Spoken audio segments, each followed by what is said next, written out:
Welcome into the Orange and Blue Report presented by the UVA Health System. I'm Dave Kane, and I am happy to be joined right now by assistant coach for the men's lacrosse team, Kip Turner, joining us here on this installment. And Kip, hey, here you sit, 3 games in. You guys are fresh off of a game last night. This was a tough game. You guys were a rare midweek road game for you guys in North Carolina against High Point, a game that was tied at halftime. However, you win 18-12 in the end, only 3 goals allowed that second half. What was the difference? Our guys just showed a lot of resilience. We played with a ton of energy. And then from the opening whistle, I thought they did a really good job scrapping. They were a tough test. They were a tough test for Maryland. They've had a hard schedule in recent weeks. And we just knew we had to keep fighting. And from an offensive perspective, I thought we had a really good day. And they kind of took over the game at points. And the face-offs for us were huge. And Justin Schwank did a really good job there. And started winning more draws in the second half.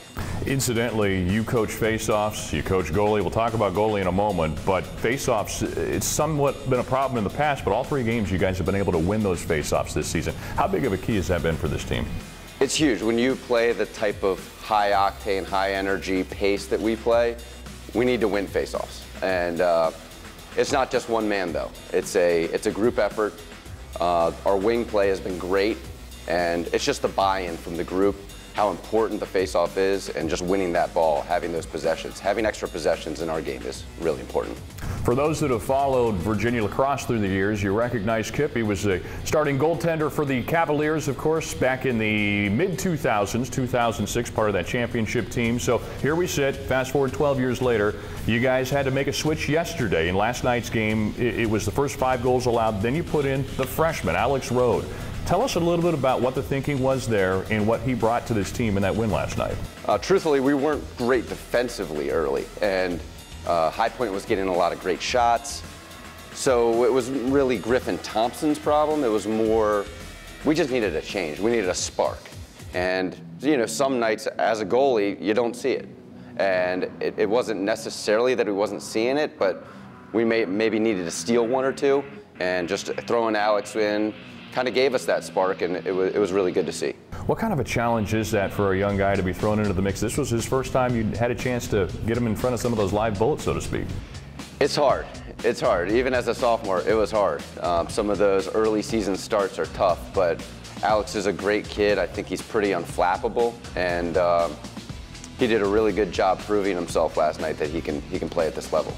Now here we are, 3-0 on the season. You guys have a chance to go 4-0 for the first time since 2014 when Princeton comes to town on Saturday. Second home game for the Cavaliers. Now, you know this Princeton team from your years. I know they played you close that national championship year in 2006.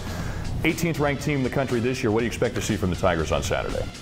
I just think they're pretty good top to bottom, honestly, and they have one really special player in their attackman, Michael Sowers, who's a sophomore. And he's just super dynamic, similar to a Pat Spencer, who we saw against Loyola. So they're dangerous, no doubt about it. So we're going to make sure our guys are prepared and see them on Klockner on Saturday. You mentioned the fact that you guys had played these guys when you were a senior here at UVA in 2006. Well, it's been 6 years since Virginia's played against Princeton, since 2012, that NCAA tournament. Kind of fun to have them back on the schedule again? It absolutely is. That's a rivalry from the earlier 2000s that I think was a great rivalry, and it's really good to rekindle this rivalry. I think their coach is doing a good job in bringing them back to where they were. All right, well, past meets present and future all together here is Virginia getting set to take on Princeton coming up on Saturday. Kip Turner, glad to have you with us. Good luck in this one Saturday. Thanks, Dave. All right, we're going to hope to see you out at Klockner Stadium again on Saturday. That is a 1 o'clock game as Virginia takes on the Princeton Tigers. We'll see you there.